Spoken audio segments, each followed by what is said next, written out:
Nós estamos a partir do verso 15. Todos acharam? Vamos ler. Por essa razão, desde que ouvi falar da fé que vocês têm no Senhor Jesus e do amor que demonstraram para com todos os santos, não deixo de dar graças por vocês, mencionando-os em minhas orações. Peço que o Deus de nosso Senhor Jesus Cristo, o glorioso Pai, lhes dê espírito de sabedoria e de revelação, no pleno conhecimento dele. Oro também para que os olhos do coração de vocês sejam iluminados, a fim de que vocês conheçam a esperança para a qual ele os chamou, as riquezas da gloriosa herança dele nos santos e de sua poderosa dos santos e a incomparável grandeza do seu poder para conosco, os que cremos, conforme a atuação da sua poderosa força. Esse poder ele exerceu em Cristo, ressuscitando dos mortos e fazendo-o assentar-se à direita nas regiões celestiais, muito acima de todo governo e autoridade, poder e domínio, e de todo nome que se possa mencionar, não apenas nesta era, mas também na que há de vir. Deus colocou todas as coisas debaixo de seus pés e o designou cabeça de todas as coisas para a igreja, que é o seu corpo, a plenitude daquele que enche todas as coisas em toda e qualquer circunstância. Vamos orar. Deus e Pai de nosso Senhor Jesus Cristo, estamos, Senhor, diante da Tua palavra, do Teu Evangelho, e pedimos a Ti, Senhor, que Teu Espírito Santo abra os nossos olhos e o nosso coração. Fale conosco, Senhor. Ministra ao nosso coração nessa manhã.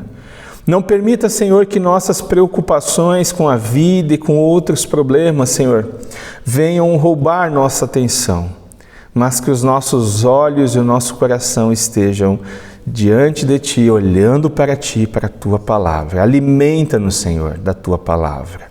Somos Tuas ovelhas, somos o rebanho do Teu pastoreio e queremos ouvir a Tua voz nessa manhã, em nome de Jesus. Amém.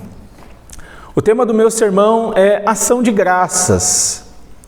O capítulo 1 de Efésios, ele pode ser dividido em duas grandes partes. Na primeira parte, nós temos o apóstolo Paulo se apresentando seus destinatários e também fazendo uma apresentação da obra redentora da bendita Trindade.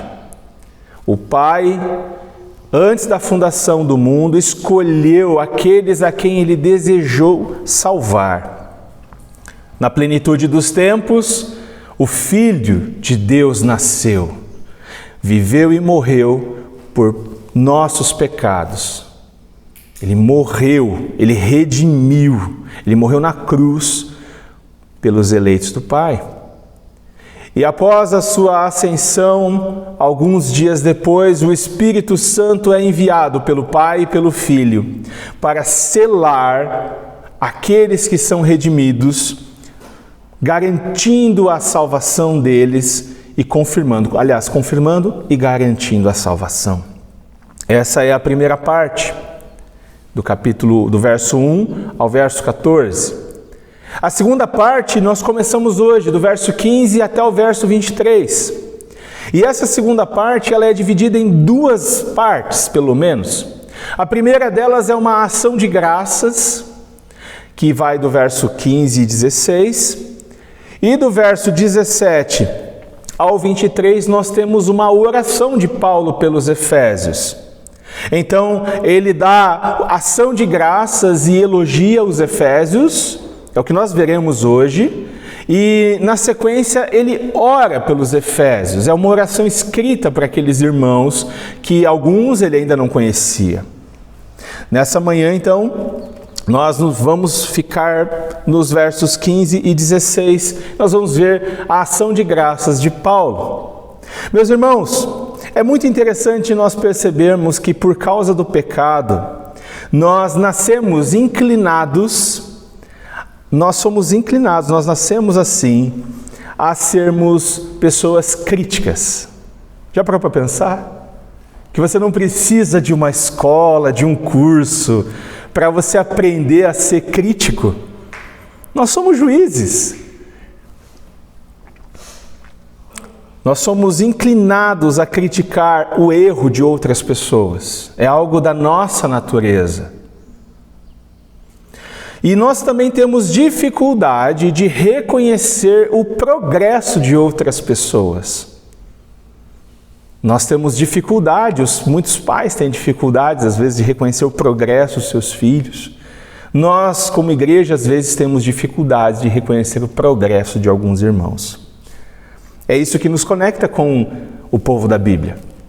E se eu pudesse resumir esse sermão em uma pequena frase, ela seria: a graça que recebemos em Cristo transforma a maneira como nós vemos as outras pessoas, nos leva a agradecer a Deus pela obra da redenção na vida delas e nos leva a apoiá-las com encorajamento e oração.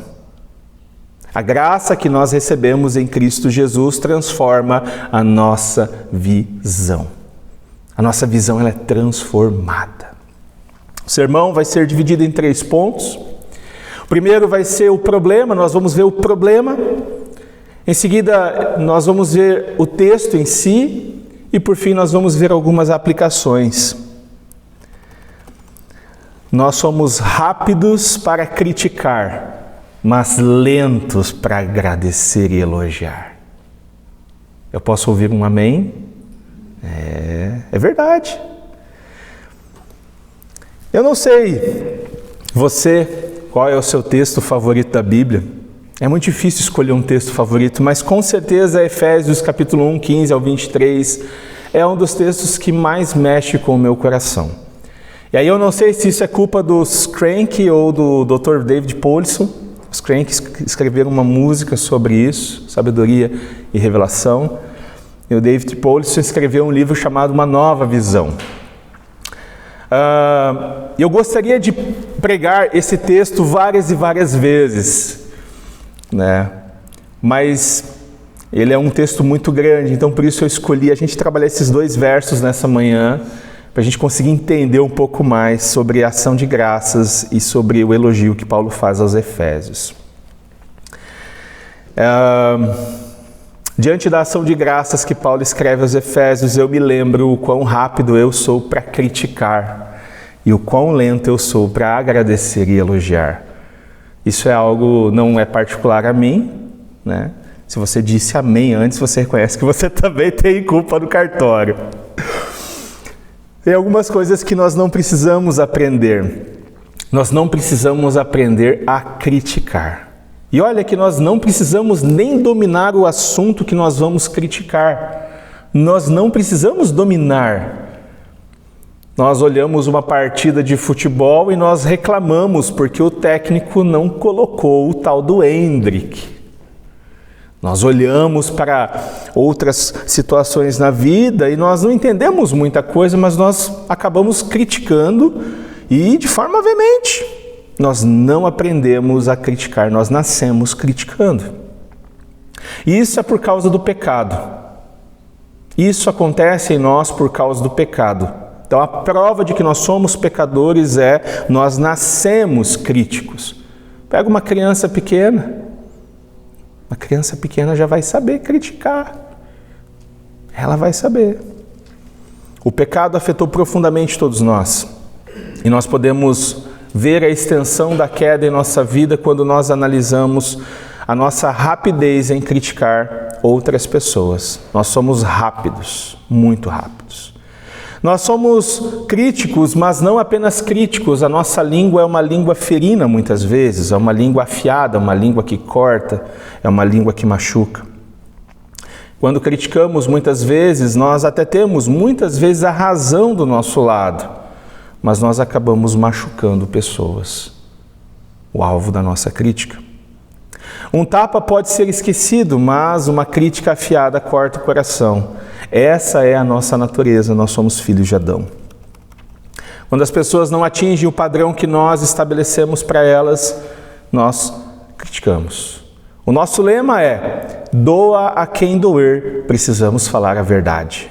Isso acontece com nossos familiares, principalmente com os nossos familiares.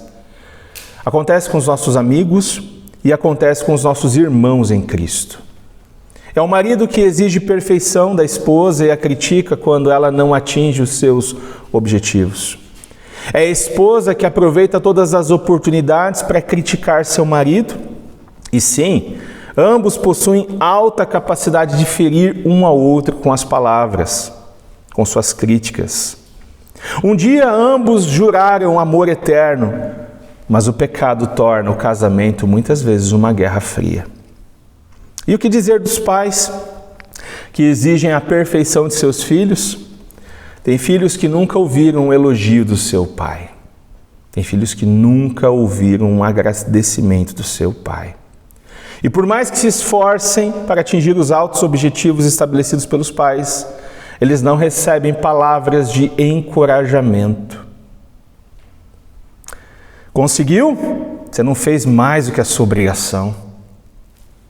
É isso que muitos filhos ouvem de seus pais. Os pais são rápidos em criticar, mas evitam elogiar porque pensam que o elogio pode tornar alguém orgulhoso. Não conseguiu? Você não conseguiu fazer isso? Não acredito, você é um imprestável mesmo.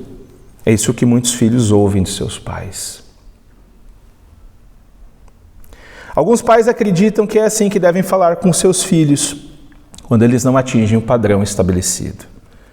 O mesmo se aplica quando nós pensamos em progresso espiritual. Nós temos profunda dificuldade em reconhecer o progresso espiritual de nossos irmãos em Cristo. Já parou para pensar? O quão difícil qual é o tamanho da dificuldade que nós temos de olhar para um irmão em Cristo, uma irmã em Cristo, e perceber o crescimento espiritual deles?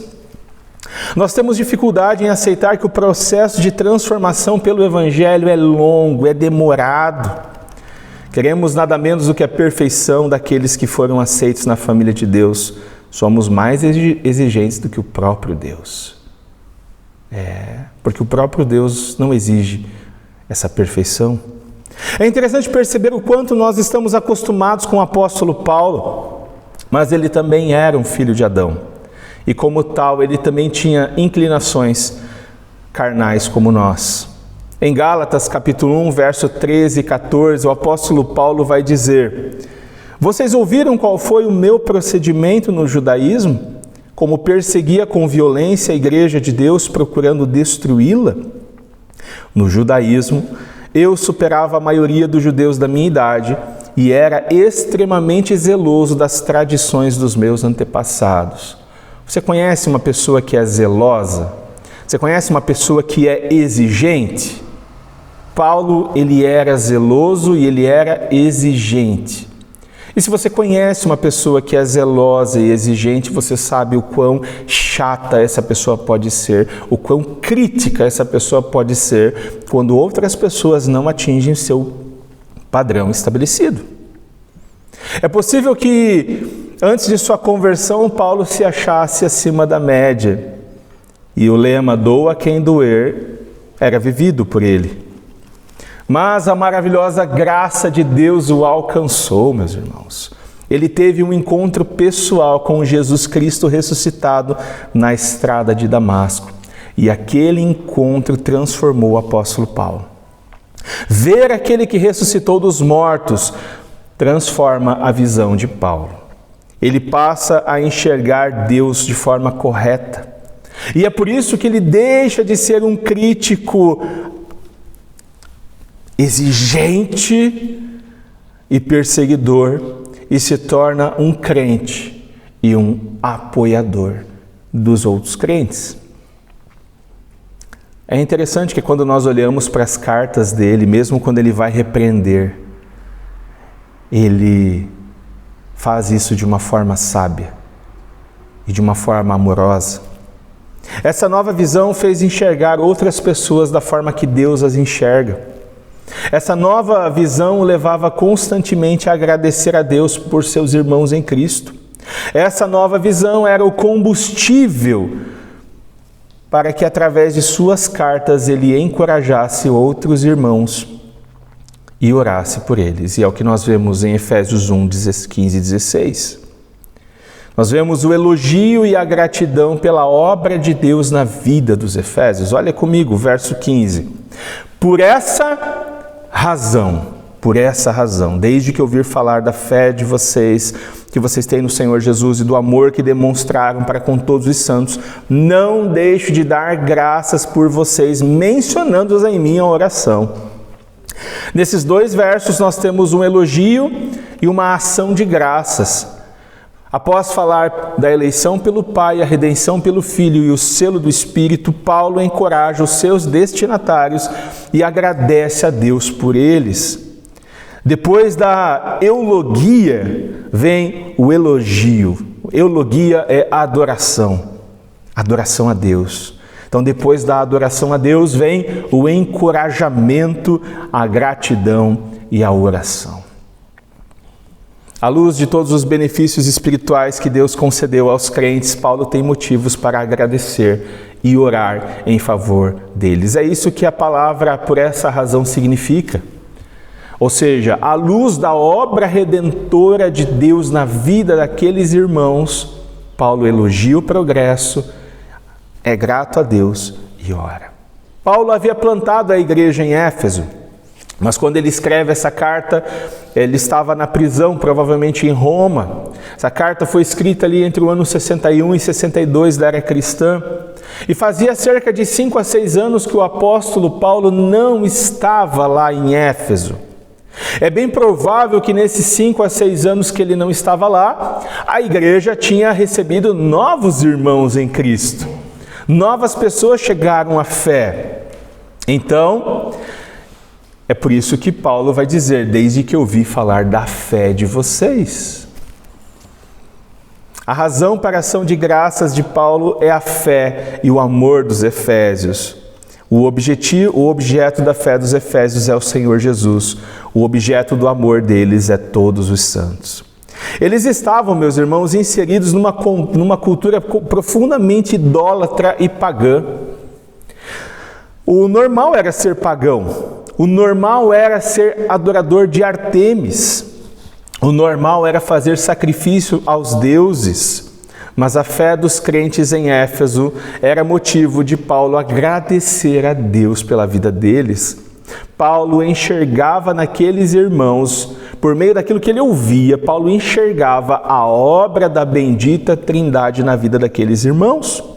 Aqueles que um dia colocaram sua fé e esperança em Ártemis, agora estavam colocando a sua fé e esperança em Jesus Cristo, o Senhor.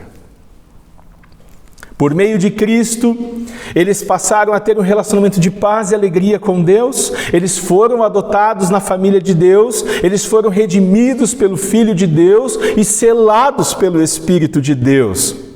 Foram estas as notícias que Paulo recebeu daquela igreja. Paulo primeiro elogia a fé em Jesus que eles têm, o que significa confiar na provisão de Jesus e depender dele e viver para a sua glória no meio de uma cultura pagã e pecaminosa. Mas será que a fé dos efésios era uma fé perfeita? Nós que já ouvimos muito esse termo, né? Nossa fé tem que ser uma fé perfeita. Será que a confiança deles em Jesus era perfeita? Não. Paulo os encoraja com esse elogio, porque enxergou aqueles irmãos com os olhos de Deus. Eles estavam progredindo na fé, mesmo que essa fé e confiança não fossem perfeitas. É por isso que em Efésios 2, 8 e 9, Paulo vai enfatizar salvação pela graça e não pelas obras. Ele vai gastar metade de um capítulo enfatizando salvação por graça somente. Ou seja, Paulo não está fazendo um elogio barato, vazio, hipócrita.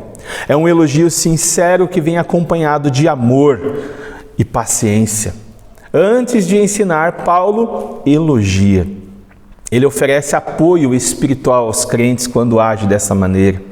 Antes de elogiar a fé, Paulo elogia, além de elogiar a fé, Paulo elogia o amor que eles demonstram para com todos os santos. Paulo elogia a fé que eles têm no Senhor Jesus e elogia o amor que eles têm para com todos os santos. Quem são todos os santos? Todos os santos são os irmãos daquelas igrejas. Os santos, aqueles que são santificados em Cristo. O que Paulo está elogiando, que amor é esse? Bom, o termo amor transmite a ideia de interesse em dar em vez de possuir, sempre buscando o bem maior da pessoa amada ou da vontade de Deus para ela.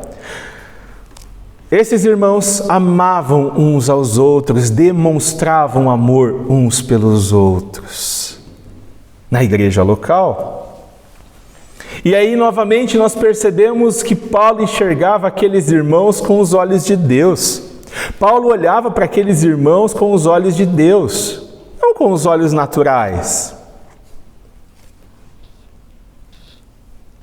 A bendita obra da Trindade era visível naquela igreja. Mas será que esse amor que eles tinham uns pelos outros era um amor perfeito? É claro que não. Quando olhamos para o restante da carta de Efésios, percebemos como eles são ensinados sobre relacionamentos. Já parou para perceber? Paulo vai falar muito sobre como deveriam ser os relacionamentos daqueles irmãos. Paulo gasta alguns capítulos enfatizando a necessidade deles superarem a barreira que impedia a unidade. Por exemplo, em Efésios 4, verso 3, se você quiser ir comigo a Efésios 4, nós vamos ver alguns textos. Efésios 4, 3, ele vai dizer: façam todo o esforço para conservar a unidade do Espírito pelo vínculo da paz. Então, nós percebemos que o amor que Paulo está elogiando não era um amor perfeito. Mas Paulo está enxergando aqueles irmãos como Deus os enxergava. Ainda no capítulo 4, verso 25 ao 27. Portanto, cada um de vocês deve abandonar a mentira e falar a verdade ao seu próximo, pois todos somos membros de um mesmo corpo. Quando vocês ficarem irados, não pequem, apaziguem a sua ira antes que o sol se ponha e não deem lugar ao diabo. Ou seja, Paulo não está dizendo que a verdade não precisa ser dita. A verdade precisa ser dita, mas há uma forma de você dizer a verdade. E ele presume que uma vez que a verdade fosse dita, haveria algum tipo de desentendimento. Haveria uma fricção. Ou seja, eles não eram perfeitos, mas eles amavam uns aos outros. E Paulo vai enfatizar: quando vocês ficarem irados, significa que vocês vão ficar irados, mas não pequem. No verso 29 ele diz: nenhuma palavra torpe saia da boca de vocês, mas apenas a que for útil para edificar os outros conforme a necessidade, para que conceda graça aos que a ouvem. Palavra torpe, muitas vezes a gente pensa que é palavrão. Você já pensou isso, talvez? Palavra torpe aqui significa palavra que cause destruição. Se Paulo está falando isso aqui, é porque provavelmente eles também eram seres humanos, inclinados a falar, a criticar, a destruir outros irmãos com suas palavras. Olha o que ele diz nos versos 31 e 32 do capítulo 4. Livrem-se de toda amargura, indignação e ira, gritaria e calúnia, bem como de toda maldade.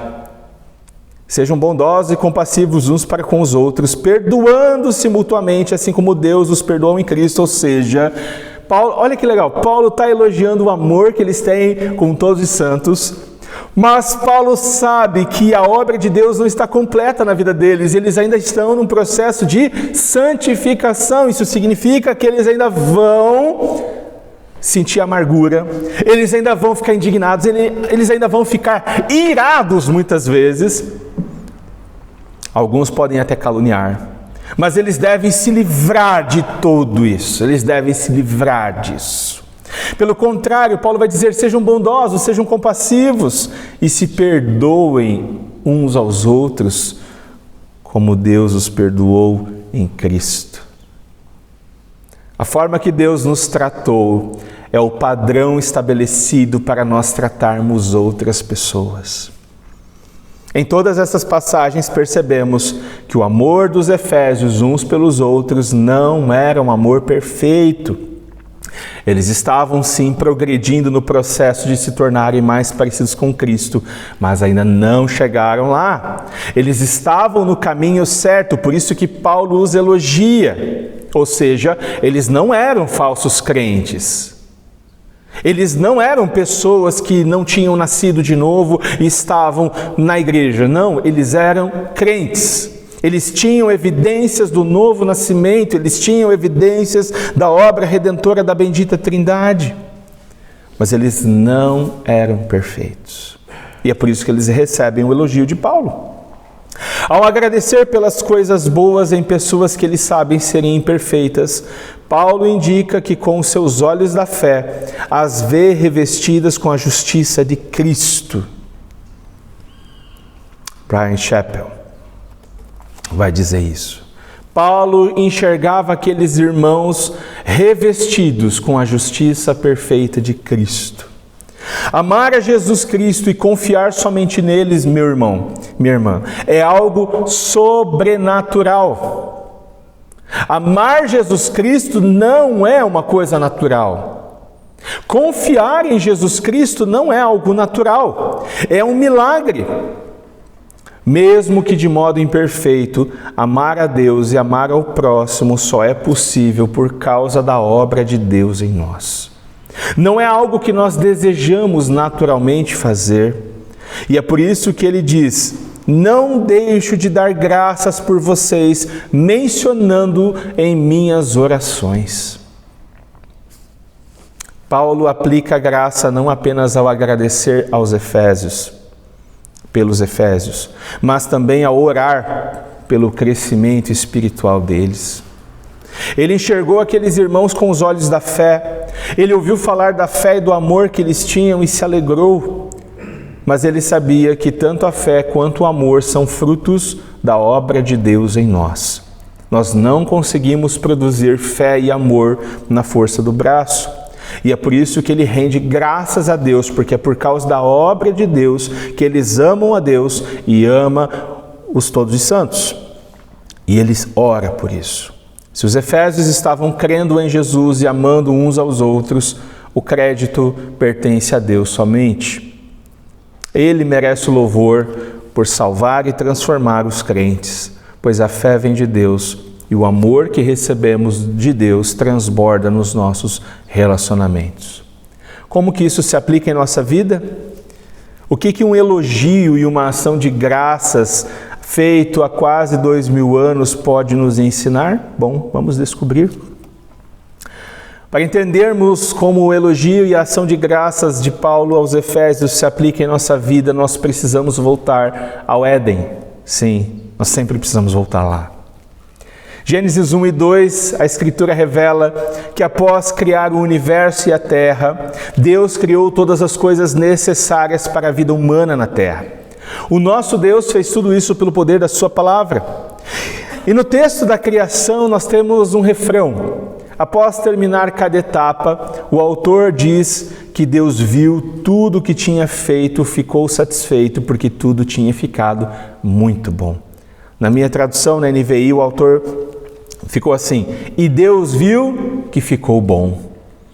E Deus viu que ficou bom, e Deus ficou satisfeito com aquilo que tinha feito. O propósito original de Deus ao fazer tudo muito bom era que a coroa da criação, os seres humanos, tivessem plena satisfação em Deus, ou seja, nada iria faltar aos seres humanos, aqueles que carregam a imagem de Deus. Eles teriam tudo o que precisavam para viver, cultivar e guardar a terra que o Senhor tinha colocado para eles. Nós fomos criados para estarmos satisfeitos em Deus e uns com os outros. Fomos criados para amar a Deus e ter prazer nele. E fomos criados para amar uns aos outros de forma plena. Mas deu tudo errado. Deus foi o culpado? Nunca. Jamais. Adão, nosso primeiro pai, foi o culpado de tudo dar errado. Em Gênesis 3, nós temos o relato da queda. Adão preferiu ouvir a voz de Satanás, ao invés da voz do Criador. E desde então o pecado entrou no mundo e na raça humana. E a partir daquele momento nós passamos a ser juízes dos outros. Adão, o que você fez? Não fui eu, foi Eva. Eva, o que você fez? Não fui eu, foi a serpente. É a partir do pecado de Adão que a nossa língua se torna afiada. O pecado nos colocou debaixo da ira de Deus e da maldição. Nos tornamos inimigos do Criador. Mas é num contexto de pecado e juízo divino que nós recebemos a semente do Evangelho. Em Gênesis 3,15, Deus disse à serpente: porém, inimizade entre você e a mulher, entre a sua descendência e o descendente dela. Este ferirá a sua cabeça e você lhe ferirá o calcanhar. Do tempo certo nasceu o Salvador do mundo. Há cerca de 2000 anos atrás, um anjo foi até Nazaré e visitou uma virgem chamada Maria. Ela estava comprometida com José, mas ainda não tinham se casado. Ele trouxe notícia de que mesmo virgem ela seria mãe do Salvador do mundo. E em Lucas 1,35 diz que ao ser questionado por Maria, o anjo respondeu: o Espírito Santo virá sobre você, o poder do Altíssimo a cobrirá com a sua sombra. Assim, aquele que há de nascer será chamado Santo Filho de Deus. Em Marcos nós vimos que Jesus nasceu para morrer. Os evangelhos revelam isso. Esse é o propósito estabelecido antes da fundação do mundo. Jesus seria a oferta pelos pecados, pelos nossos pecados. E quando ele nasce, ele vive uma vida perfeita e não peca. No tempo certo, ele age como uma ovelha e se entregou para ser crucificado, morto e sepultado. Mas ao terceiro dia ele ressuscita dos mortos. A ressurreição de Jesus prova que Deus, o Pai, aceitou seu sacrifício. E a partir de então, todo aquele que invocar o nome de Jesus é salvo. Todos que o recebem em sua vida são adotados pelo Pai. Recebem o perdão dos pecados e o selo do Espírito Santo que garante a salvação eterna, a paz eterna com Deus. As Escrituras deixam claro, meus irmãos, que nenhuma pessoa que conheceu a Jesus continuou da mesma forma. Nos Evangelhos, algumas pessoas se ajoelharam e reconheceram que ele era o Filho de Deus. Outras pessoas deram as costas e foram embora. O encontro com Jesus é transformador. Para a vida ou para a morte. Para aqueles que confiam em seu nome, Jesus é vida. Mas para aqueles que rejeitam o seu sacrifício e a sua oferta, Jesus tem cheiro de morte. Aqueles que encontram a Jesus e decidem caminhar com o Salvador são transformados. É interessante perceber que em Lucas 7 nós temos Jesus numa casa de Simão, e naquele momento em que estão comendo, uma pecadora chega e unge Jesus, provavelmente uma prostituta. Os olhos de Simão e dos outros convidados que estão naquela sala são rápidos para julgar Jesus. Ele não sabe quem está aqui fazendo isso. Ele não sabe que essa mulher é uma pecadora? Essa é a nossa inclinação. Mas Jesus viu aquela mulher como ela era e como ela podia ser. Jesus a amou e perdoou os seus pecados. Nós não sabemos nada sobre aquela mulher, mas podemos ter certeza de uma coisa: ela recebeu muito amor de Jesus naquele dia. Sabe o que acontece quando uma pessoa é muito amada por Jesus? Esse amor transforma a sua maneira de viver e a sua visão em relação a outras pessoas. A graça que recebemos em Cristo transforma a nossa maneira de ver outras pessoas e nos leva a agradecer a Deus por sua obra na vida de outros irmãos e nos leva a apoiá-los com encorajamento e com oração. Aqueles que ouvem e creem no Evangelho da verdade são transformados. Eles passam a amar Jesus com todo o seu ser, com toda a sua força. E eles passam a amar aqueles que carregam a imagem de Deus também. Mas é aqui que o calo dói. Por quê? Porque muitas vezes percebemos que ainda não amamos tanto a Deus quanto nós deveríamos amar. Porque muitas vezes também não conseguimos amar o próximo o tanto como somos chamados a amar. Nós já recebemos a Jesus Cristo como Salvador de nossas vidas, já tivemos os nossos pecados perdoados, recebemos o amor do Pai e o selo do Espírito Santo, mas ainda assim continuamos rápidos em criticar, lentos em elogiar e agradecer. E se essa é a percepção de você nessa manhã, parabéns, você está no caminho certo. Porque ser rápido para elogiar e agradecer é algo que nós precisamos aprender também. Muitos de nós tiveram pais que não tinham o costume de elogiar. Pelo contrário, muitos tiveram pais e mães que eram bons em criticar. E muitas vezes nós repetimos esse padrão em nossa vida. Mesmo quando nascemos de novo, podemos perceber em nós o padrão do crente reclamão ou do juiz de todos, menos de si mesmo. Alguns de nós ouviram inclusive alguns pastores ensinar que ninguém deve ser elogiado. Elogiar é um caminho para o orgulho. Meus irmãos, reflitam comigo nessa manhã. Quantas vezes você elogiou alguém hoje? Quem você elogiou hoje? Ok, está muito cedo ainda. Quantas vezes elogiamos nossa esposa essa semana? E aí, maridos? Esposas, quantas vezes vocês elogiaram seus maridos essa semana? Pais, mães, qual foi a última vez que vocês elogiaram seus filhos? Agora para a igreja, qual foi a última vez que vocês elogiaram seu pastor? Tá, eu não quero só elogios. Mas qual foi a última vez que vocês olharam para um irmão em Cristo e vocês enxergaram o progresso deles e vocês elogiaram ele?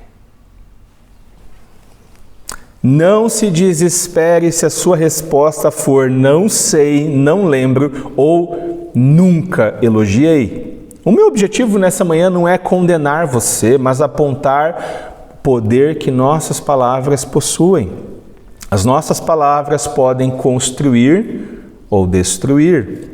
Um elogio verdadeiro pode contribuir para o crescimento. Uma crítica dura pode dificultar o crescimento e pode inclusive ser fatal. Creio que uma das coisas mais importantes que Paulo nos ensina aqui seja o ato deliberado de elogiar outras pessoas por pequenos progressos na fé cristã. O ato dele elogiar, dele olhar para outros irmãos em Cristo que não são perfeitos em sua fé, mas ele enxergar eles como Deus os enxerga e usar palavras de encorajamento e de elogio para ajudá-los a crescer na fé. Isso se aplica de todas as coisas da nossa vida, desde as coisas mais triviais como elogiar o almoço ou elogiar a dedicação de um irmão em Cristo que está se dedicando para estudar a Bíblia. Ao falar sobre esse texto, Brian Chappell diz que, ao agradecer pelas coisas boas em pessoas que eles sabem serem imperfeitas, Paulo indica que com seus olhos de fé as vê revestidas com a justiça de Cristo. Damos graças pelo fruto do Espírito que podemos ver, embora sabendo que ele ainda não está maduro. Um agricultor, quando ele planta, ele consegue enxergar o que vai nascer. Um pedreiro, quando vai construir uma casa ou vai reformar uma casa, ele sabe na cabeça dele exatamente como aquela casa vai ficar. Nós precisamos aprender a olhar para outras pessoas da forma que Deus as vê, da forma que Deus as enxerga. E devemos, olhando dessa forma, perceber o fruto do Espírito na vida dela, por mais que sejam pequenos sinais da graça, e encorajá-las apoiá-las, motivá-las. O processo de se tornar uma cópia de Jesus leva uma vida inteira.